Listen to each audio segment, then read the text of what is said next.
Hey y'all, iRix Guy here, and if you're a wristwatch collector, you're probably aware of the recent shortage, or should I say shortage, of Rolex watches. Now there's a lot of other manufacturers out there, but without a doubt, because of Rolex's history, their amazing marketing, they've created a perceived demand that's just unstoppable. So what I want to talk about within this video is why the recent Rolex shortage is Trump's fault. So hear me out here, and this is not a political rant, but I want to explain why that's the case. So back, let's say prior to 2017, someone could go into most any Rolex authorized dealer and they would have a variety. You know, everything from your stainless steel, which are referred to as stainless steel sports Rolexes, which are arguably the most popular. I know when I got mine back in early 2000, I think it was 2000 and I think it was around 2012 or 2013, they were super plentiful. You know, everything from the Submariner to the Hulk to the Batman to the Pepsi, you know, they were all there. You know, and at that point in time, it was more or less, well, they're just different colors, this, that, and the other. And, you know, obviously buying a stainless steel sports Rolex was not that difficult. I mean, you know, you just got to walk in, look kind of bummy in a swimsuit, you know, not dripping wet, but just kind of bummy, and then that way they want to get you in and get you out. So I was really happy with the decision that I made back in 2013 or so to get the Submariner no date ceramic. And you know, even though they had the Hulk and the Batman, and God, I would not have been able to see into the future and realize how collectible those are now. And I mean, the no date is too. But, you know, looking back, if I had known what was going to happen because of Trump, I probably would have gotten the Hulk or the Batman or the Pepsi and flipped it, and then gotten the Submariner. Just, well, I call it Submariner no date. It's just called Submariner, but the black Submariner. I think that's the best. I think that's the best watch that Rolex makes anyway. But anyway, so it's Trump's fault because basically what Trump did is that he, in this month, the time I'm posting this video, the Dow Jones Industrial Average, for example, has hit an all-time high. So the economy is a lot better. You know, back prior to Trump, people obviously weren't, even after, you know, extensive haggling, people were not buying Rolex watches. The exceptions were the collectors that, you know, were extremely high net worth individuals that were just adding pieces. They're kind of an outlier. But your average person walking into a Rolex AD in a pair of flip-flops and swim trunks trying to get the, you know, the James Bond watch or whatever, that just wasn't happening. But, you know, there was smart money at that time.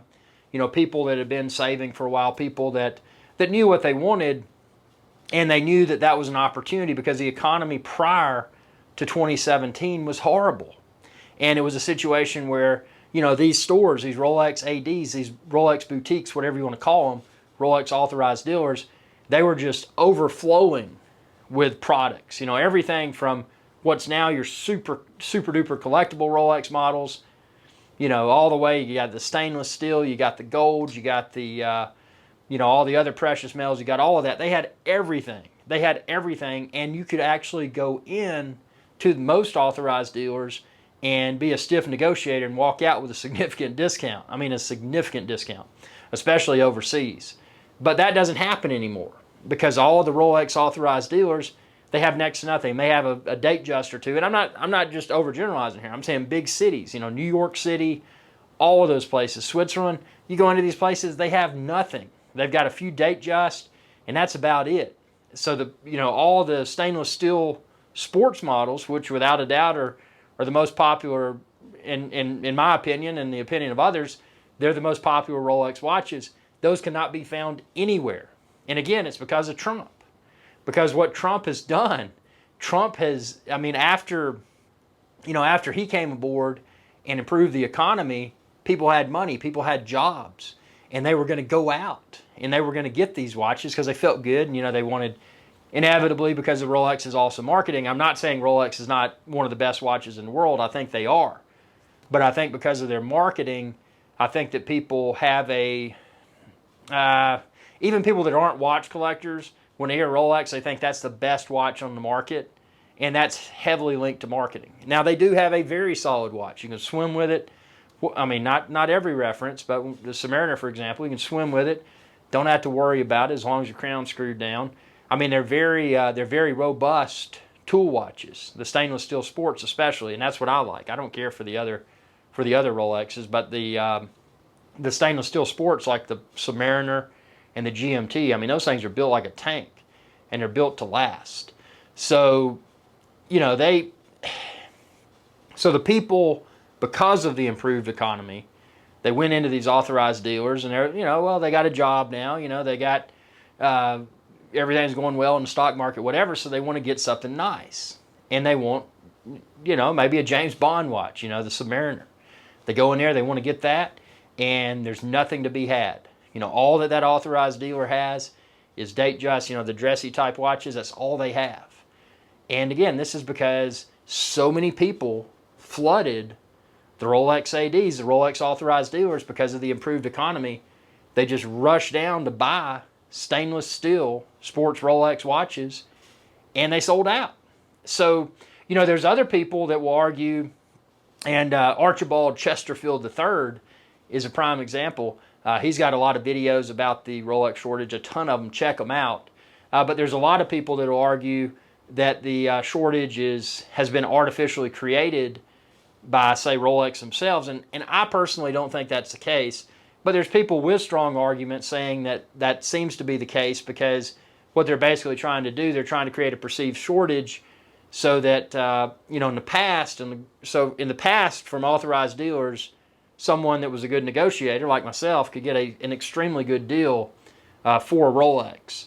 Now that's not the case. You know, you walk into an authorized dealer, even if they had something in stock, there's no wiggle room for discount, except for maybe some of the precious metals watches that people like myself don't care about. But in the past, the gray market, so these are not authorized Rolex dealers. These are, you know, small watch dealers that buy, sell, and trade pre-owned Rolexes. Those, from them, you could typically get a steep discount, a steeper discount than you could get from an authorized dealer. But now what's happened because of Trump, is that the gray market is selling significantly higher than retail. And the reason the gray market Rolex dealers are, and they're not authorized dealers, but the gray market dealers that sell pre-owned Rolex, they're selling at a premium, sometimes double the retail price, simply because people can't walk into a Rolex authorized dealer because of Trump and get a new piece, because they have nothing on the shelves. All they got is a Datejust in most situations.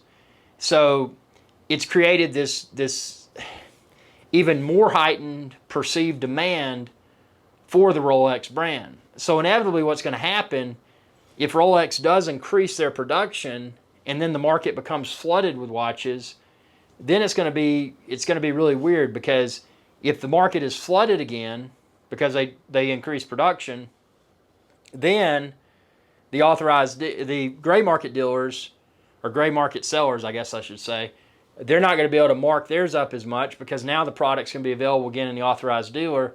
And when people purchase from an authorized dealer, they get the Rolex warranty. And that's the only way to get it, is to purchase from an authorized dealer. So people will be inclined to go back to the authorized dealer, which means then the gray market that are selling pre-owned, their prices are probably going to fall below the authorized dealer prices again.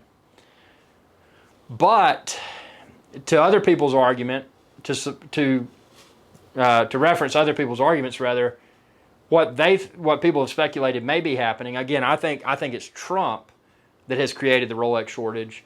But what other people feel may have been happening is Rolex artificially created this perceived shortage so that then they could raise their prices for their stainless steel models. So ultimately what Rolex is trying to do, they're trying to up their entry-level watches like the Submariner No Date, the Explorer 1, and Oyster Perpetual, and that sort of stuff. They're trying to up their entry-level watches into a more premium price bracket. And this is a great way for them to do that. And then they've got their sister brand, which is called Tudor, which is then going to replace the entry-level Rolex price segment that used to exist. So whether you feel that I'm correct saying that Trump has created the Rolex shortage, or you may feel that others are correct stating that this is something that Rolex has somehow orchestrated themselves. I'm not going to say you're right. I'm not going to say I'm right. I'm definitely not going to say anybody's wrong. But I do firmly feel, based upon my knowledge, I mean, I've been collecting for 25, 30 plus years, not just Rolex, but watches in general, that this is a very unusual situation. It's created a lot of, what's the word for it? A lot of interesting videos among watch collectors on YouTube. All you got to do is search for, Google search for Rolex shortage, and you'll see a lot of people sharing their ideas, their opinions as to why there's a Rolex shortage. But for me, the answer is obvious, that it's because of Trump, this improved economy, not just improved economy in the United States, but it's something that has expanded beyond the United States. Just because Trump's in the United States, that improved economy, it's like anything else when you've got such a large country and their economy improves, that benefits other countries as well, because there's trade. There's something called trade, international trade. And it's kind of been, what's the word for it? I'm hitting a blank today. I feel really stupid. It's kind of cross-pollinated the other countries. The success in the United States, the economy's success has boosted other countries as well. So, that being said, again, this was not a political rant. This was just my professional opinion regarding why there's a Rolex shortage. But tell me what you think. Does this make sense? Are people rushing out to authorized dealers to buy Rolex, and that created the shortage, and they're doing it because Trump improved the economy? Is that the cause? Or is there something going on with Rolex themselves, and this is a way to covertly increase their price of their base stainless steel sports watches? Or is it something completely different? Is there something that you're aware of that you'd like to share with the watch collecting community worldwide? Comment below. Tell me what you think. Tell everyone what you think. So thanks for your viewership, and be sure to subscribe. It's youtube.com/IRIXGuy. Y'all have a good day. Oh, and ring that bell icon when you do to be notified whenever I post another video. Hey y'all, IRIXGuy here. Thanks again for your viewership. Be sure to subscribe to my channel if you haven't already, and ring that bell icon to be notified whenever I post another video. If you're looking for IRIXGuy's Adventure Channel merch, like this t-shirt and a lot of other cool stuff, expand this video's description. You can find it all there. Y'all have a good day.